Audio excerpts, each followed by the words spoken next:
Ako, buhay.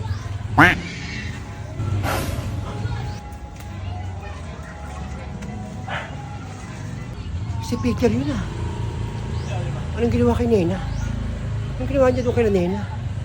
Nandito pala yun? Ito ako nagkakamali, si Peter yun.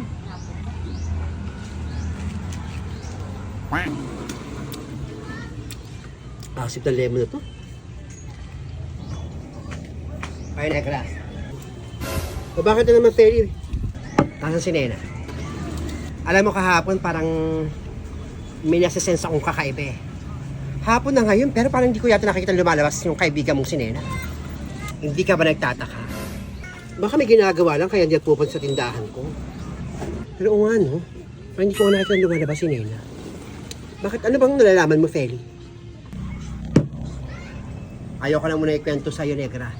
Pero may alam ako na ikagugulat mo. Ikagugulat ng buong eskinita. Talaga ba? Ikagugulat ko, pati ikagugulat ng eskinita, ang buong eskinita natin. Ano nga yun? Sabihin mo na. Basta malalaman mo rin. Sige, dyan ka na muna. Sabihin ko, pupuntahan lang ako ha. O sige na, ingat ka. Malalaman mo. Malamang may bunga. Ano kayang ibig sabihin ni Feling Taga? A few moments later. Ano, Negra? Nagpakita ba yung kaibigan mo si Nena?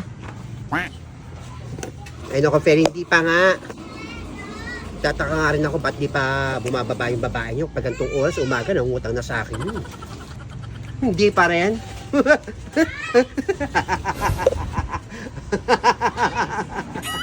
Ang tawa-tawa mo, kung makatawa ka naman, para kang wagas kung makatawa. Wala, masaya lang ako.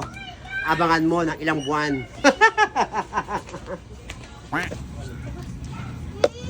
Si Perry parang may hangin na. Ba't nga ba ang ginababa si Nena? Makapuntang. Hapon na parang hindi ko yata nararamdaman si Nena. Hindi ako pinupuntahan dito. Ano yan sa babaeng nyo? Hi, Felisa. Nakikita mo bang lumalabas si Ninita? Hindi ko po man nakita. Hindi. Pasama nga po sana ako sa palengke. Hindi man lumalabas ng bahay. Ikaw nga babae ka, punta ka doon sa kwarto mo, lipitin mo yung hinigaan mo. Hapon na naman. Huwag po malipitin na. Sarado bahay ni Nena. Kasi yung babae niya. Makapunta nga kay Paring. Paring! Si Negra yun ah. Negra, bakit? Paring? Paring, o Negra. Nakita mo ba si Nena? Pareho pa tayong iniisip. Nagtataka rin ako bakit wala rin si Nena. Pati pa ako binibisita rito. Ito yung umaga. Pag nag-awaris ako dyan, nandyan din yan. Kinakausap ako. At parang sarado yung bahay nila. Kahapon ko huling nakita si Nena eh. Tapos hapon na ngayon. Eh nga rin iniisip ko bakit sarado yung bahay din niya ni Nena. Tinanong ko nga itong anak ko si Felisa. Kung napansin niya itong si Ninita, hindi rin daw. Nagtataka rin si Feling Taga, ba't di pa napunta sa tindahan ko? Mukhang binabantihan. At sabi ni Feling Taga, magugulat daw tayo. Magugulat yung buong eskinita dahil sa nalaman niya. Hindi ko rin maintindihan si Feling, parang may hangin na. Eh, huwag mo nga pinagpapasin niyo si Feling Taga. Tama ka. May hangin yung utak ng babae. Ano ba yung kaibigan natin na yun? Di ba nagugutom niya? Kapag gantong oras, gantong panahon, nangungutang na sa akin yung babae niyan eh. Puntahan mo nga. Ha? Bantay na sa tindahan ko.